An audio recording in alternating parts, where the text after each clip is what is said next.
Ayon sa grupong Diyosa, ang mga ganitong edad ang dapat tutukan para mabigyan ng karampatang gabay.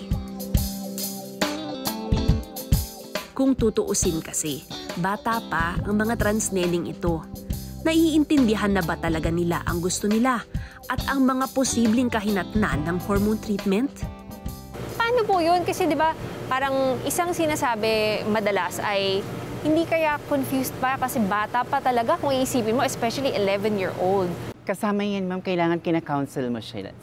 Simulan mo muna sa'yo. Hanapin mo, hugutin mo kung saan ba nanggagaling yung pangarap ng bata sa transitioning. After that, if you understand na talaga kung ano talaga ang gusto niya, try mong i-connect sa pamilya niya.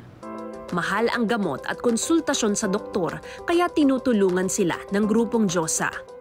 Sinisigurado nila na maiintindihan ng mga bagong magpapakonsulta at ng kanilang pamilya ang mundo ng mga transgender.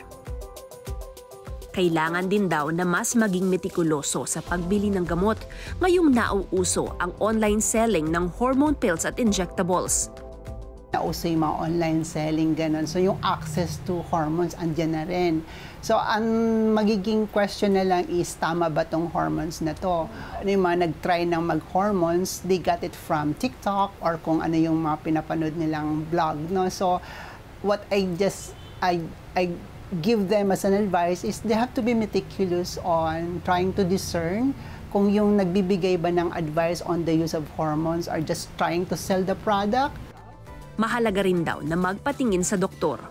Kung wala din kasing kung maka-partner for monitoring like medical doctor or an endocrinologist to that matter as a specialist, hindi mamamonitor din kung ano yung possible complications of those hormones that they are taking. Station namin, which is the SPHO or yung sodium high station. Samantala, ambassadress na ngayon ng grupong si Reyna si Ashley. Layo nitong magkaroon ng awareness sa HIV, physical at mental health ng mga transnene. Noong Hunyo na Pride Month, nagbigay sila ng seminar tungkol sa HIV at SOGI o Sexual Orientation, Gender Identity and Expression. Yung main goal ng event na to ay yung matutunan yung mga importansya ng pag-intindi ng HIV para HIV para wala yung stigma na yan. Kumanin ako sa Diyosa para matulungan yung mga trans na katulad ko na nahihirapan din na mag-out kasi natatakot sila sa discrimination. Mula nang manalo bilang Diyosa ng PNR noong 2022, tila naging mini-celebrity na rin si Ashley sa lugar nila. Oo, pero pag may lumapit sa'yo na bata, anong pinapayo mo sa kanya? Lalo kapag super liit pa talaga. May time na sinasabihan ko yung mga trans nene na di pa naman totally long hair, pero sinasabihan ko sila na trans ka na ba talaga? Kasi pag once na pumasok ka sa mundo ng pagiging trans, hindi lang discrimination yung mararanasan mo.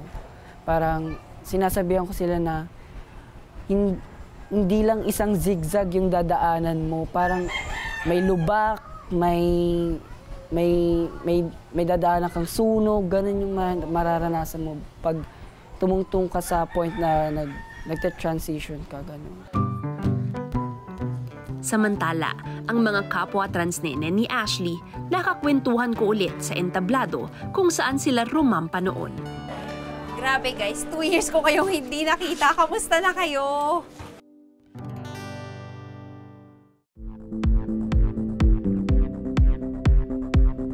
Dalawang taon mula nang una kong makilala ang mga transnene.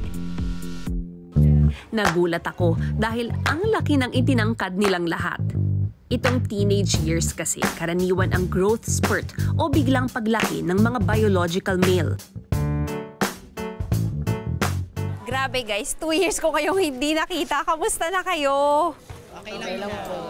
Nagkikita-kita pa kayo talaga dito sa lugar ninyo? Araw-araw po. Araw-araw. So ano na yung bonding nyo ngayon? Volleyball po. Alam ko kasi, di ba, nagtitake ka ng pills dati. Hanggang ngayon ba, nagtitake ka pa ng pills? Hindi na. Kailan ko minto? Kasi may training sa volleyball. Oo. Bawal nagpipills. Kasi nakakahina po yun. Kaya pinatigil. So paano yan? Ngayon tapos na yung competition, Babalik po. magpipills ka na ulit. Exactly. Ikaw naman, nagtitake ka ba ng pills ngayon? Well, minsan kasi ininto ko siya dahil minsan side effect yan na naduduwal ako. Pero bakit umiinom ka pa rin?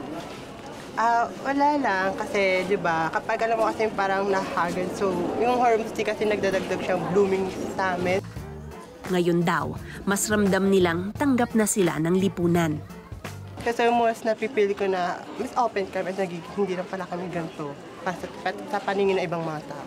Panahon na ngayon para gabayan natin ng ating kalusugan na may tamang guide. This time, baguhin na natin. So, kung kayo po ay nahihiya, meron naman din po, pwede naman kaming ma-reach online as much as possible. Kapag available, go. Pwede naman tayo mag-video call, video chat.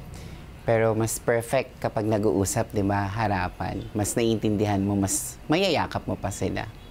Maraming salamat sa pagtutok sa Eyewitness mga kapuso. Anong masasabi niyo sa dokumentaryong ito? I-comment na yan at mag-subscribe sa GMA Public Affairs YouTube channel.